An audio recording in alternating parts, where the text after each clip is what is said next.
BCom second semester का management चल रहा था। प्लानिंग का कल हमने पहला लेक्चर कंप्लीट कर लिया था। अब हम प्लानिंग के दूसरे लेक्चर पे आते हैं। इस लेक्चर में आपका ये चैप्टर ख़त्म हो जाएगा। हम डिस्कस करेंगे प्रोसेस, हम डिस्कस करेंगे टाइप्स, और एक और क्या चीज़ लिखवा रखी है, MBO, जो कि बहुत इंपॉर्टेंट है। Management by objectives. बोर्ड पे आपके प्रोसेस लिख रखा है, 7 पॉइंट्स हैं। चलिए एक एक करके हम सारे पॉइंट्स को समझते हैं। ये जो पॉइंट्स हैं आपके मिड टर्म और एंड टर्म दोनों के पर्सपेक्टिव से इंपॉर्टेंट हैं, क्योंकि MCQs में इनमें से कोई एक पॉइंट देके पूछ सकता है whether it is a step of planning और नॉट, और मिड टर्म में तो पूरा पूछ सकता है। आइए देखते हैं। सबसे पहला होता है सेटिंग अप ऑफ ऑब्जेक्टिव्स। आपने लक्ष्य को निर्धारित करना पड़ता है। You have to set those objectives where you want to achieve the particular phenomena and what are the various types of objectives that are available. For example, एक organisation के लिए वेल्थ मैक्सिमाइजेशन एक अलग ऑब्जेक्टिव है, profit maximisation एक अलग objective है। इन सारे ऑब्जेक्टिव में से which of the objective you are choosing to come up with, like say for example, देखो जब एक फर्म नई नई शुरू होती है तो उसका ऑब्जेक्टिव होता है प्रॉफिट मैक्सिमाइजेशन का। प्रॉफिट मैक्सिमाइजेशन वेल्थ मैक्सिमाइजेशन से किन टर्म्स में अलग है ये समझना, ये बड़ी कमर्शियल नॉलेज की बेसिस पे ये बात होती है। जब हम प्रॉफिट मैक्सिमाइजेशन की बात करते हैं तो प्रॉफिट मैक्सिमाइजेशन में हम केवल मॉनेटरी टर्म्स में बात करते हैं, हम कितनी रेवेन्यू डराइव कर पा रहे हैं अपनी इन्वेस्टमेंट से, अपनी फाइनेंसिंग से और अपनी ऑपरेटिंग एक्टिविटीज़ से। But when we are talking about wealth maximisation, yes, when we are talking about wealth maximisation, हम यहाँ पे organisation, employees, society, government, customers, सबके वेलफेयर की बात कर रहे हैं। ठीक है, तो एक बात समझो, नई फर्म तो पहले अपना सर्वाइवल करेगी। पहले सर्वाइवल आता है, फिर आता है प्रॉफिट, फिर आता है ग्रोथ, और उसके बाद आता है wealth maximisation. To be very particular, survival, profit maximisation, growth, wealth maximisation. तो इनमें से जनरली किसी भी फर्म के लिए ये 4 ऑब्जेक्टिव्स होंगे। कौन सी ऑब्जेक्टिव की ओर आप अग्रसर हो, you have to move in that field. Looking at the next one is developing premises. Premises को पहली बात प्रेमिसेस नहीं, प्रेमाइसेस। अकाउंट्स में काफ़ी जगह जब भी तुम बैलेंस शीट को सॉल्व करते हो तो एसेट में क्या दिखता है, एसेट में दिखता है, एसेट में आपको दिखता है land and building. Free hold premises दिखता है ना एसेट में, फ्री होल्ड प्रेमाइसेस। प्रेमाइसेस मतलब भी ज़मीन, जायदाद, संपत्ति जो जनरली लैंड के फॉर्म में होती है वो इंक्लूड होती है। मगर यहाँ पे प्रेमाइसेस का मतलब होता है आधार। ज़मीन भी तो आधार है ना, किसी घर के लिए ज़मीन आधार है, हवा में नहीं ना घर उड़ रहा है तुम्हारा। तो डेवलपिंग प्रेमाइसेस का अर्थ होता है किन आधार पे आपने ये जो ऑब्जेक्टिव का सिलेक्शन किया है या ये जो अल्टरनेटिव का सिलेक्शन किया है, on which of the premises are these based upon, is that okay. तीसरा देखो, listing the various alternatives for achievement. Alternatives का मतलब होता है ऑप्शंस। आपको यहां से रुस्तमपुर से गोलघर जाना है। अब कई सारे मोड ऑफ ट्रांसपोर्ट अवेलेबल हैं। ऑटो ले लो, तुम अपनी बाइक से चले जाओ, मतलब अपनी स्कूटी से चले जाओ, कार से चले जाओ, पब्लिक ट्रांसपोर्ट ले लो या पैदल ही चले जाओ, anything you can go with.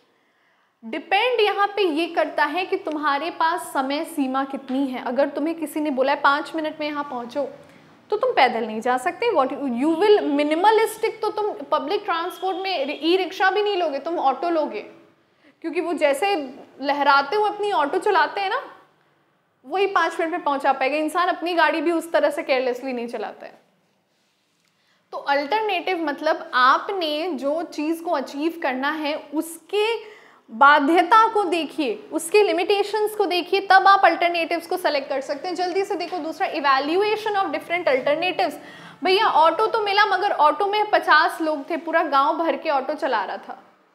Auto वाला ही नहीं दिख रहा था कि उन 10 लोगों में से ऑटो चला कौन रहा है। एक बंदा तो हैंडल पे बैठा रखा है ऑटो वाले ने।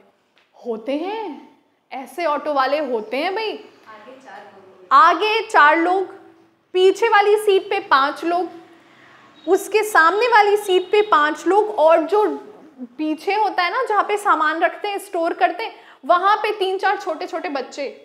मन नहीं भरा है ऑटो वाले भाई का, 2 आदमी ऊपर से सेलिब्रिटी वाला हाथ हिला रहे हैं और फिर भी ऑटो रोकेंगे। कहाँ जाना है भैया, तुम अच्छे से पहुंच जाओ, तुम्हें जहाँ जाना है, I will take care of my self.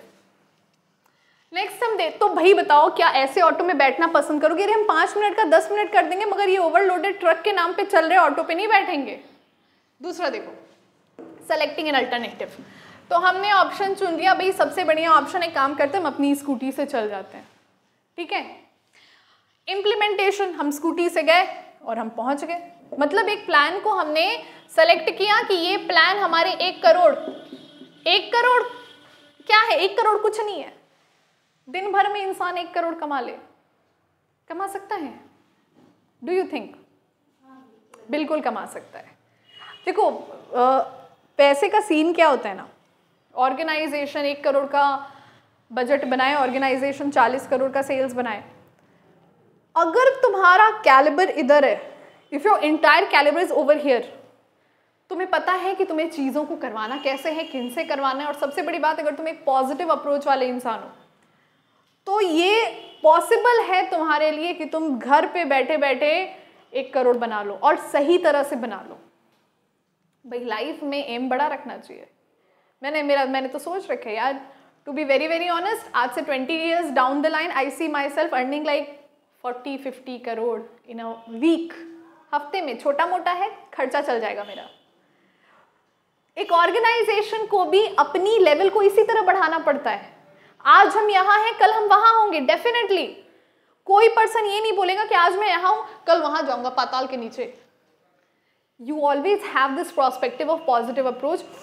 कोई भी ऑर्गेनाइजेशन, कोई भी व्यक्ति, कोई भी एंटरप्रेन्योर, कोई भी बिजनेसमैन अपनी पॉजिटिव अप्रोच के साथ ही सक्सेस हो सकता है। अगर आप मेहनत करने से पहले ही हार मान लेते हो कि शिट यार नहीं निकला, तो समझ लो वहीं तुम हार गए। मेहनत करो, कोई आइडिया जनरेट करो, कुछ नया करो, इस अप्रोच के साथ करो कि मेरे से बेटर तो कोई है ही नहीं और मुझे तो कोई हरा ही नहीं सकता। जितनी चीज़ें लाइफ में इस अप्रोच के साथ करोगे, सक्सेसफुल होगे। और जहां तुम्हारा ये अप्रोच हुआ कि शिट यार I don't think it will work, trust me, वो चीज़ वहीं फेल हो गई। यही ऑर्गेनाइजेशन का काम होता है।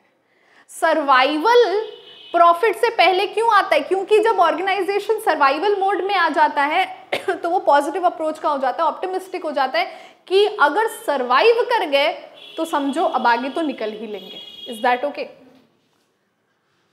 इम्प्लीमेंटेशन, अल्टरनेटिव पे पालन करना है। और फॉलो अप की अगर हम बात करते हैं तो हमारा प्लान कहाँ तक सक्सेसफुल रहा।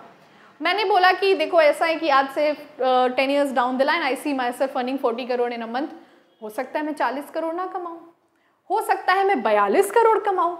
मैं सोचूंगी यार मेरा प्लान इतना सक्सेसफुल कहाँ हो गया, मैंने इतना तो सोचा नहीं था। या हो सकता है, मैं अपनी बात नहीं करूँगी, किसी और का 40 करोड़ कमाने का सपना हो, वो 38 करोड़ कमा रहा हो। 2 करोड़ से कहाँ चूक गए तुम? You have to see that. Is that okay? तो ये था अपना पूरा का पूरा प्रोसेस। मैं again I am telling you, mid term के लिए 1-1, 2-2 लाइन इसमें जो लिख रखी है वो पढ़ लेना, और एंड टर्म के लिए मतलब MCQs के लिए इनका सीक्वेंस याद कर लेना। अब हम जल्दी से चलते हैं टाइप्स ऑफ प्लान पे। ओके